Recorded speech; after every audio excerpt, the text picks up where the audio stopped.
మిమ్మల్ని ఒకటే కోరుతున్నా, వైఎస్ఆర్ కాంగ్రెస్ పార్టీకి డైరెక్ట్ గా ఇండైరెక్ట్ గా మనం పనులు చేసే పరిస్థితి ఏ స్థాయిలో కూడా రాకూడదు.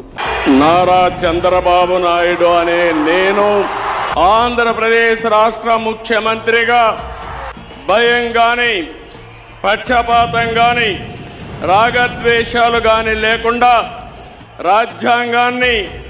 శాసనాలను అనుసరించి ప్రజలందరికీ న్యాయం చేకూరుస్తానని దైవ సాక్షిగా ప్రమాణం చేస్తున్నాను. కులం చూడం,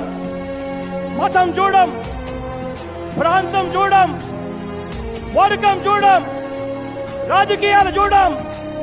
పార్టీలు కూడా చూడము అని చెప్పి అర్హులైన ప్రతి ఒక్కరికి కూడా నా ప్రభుత్వంలో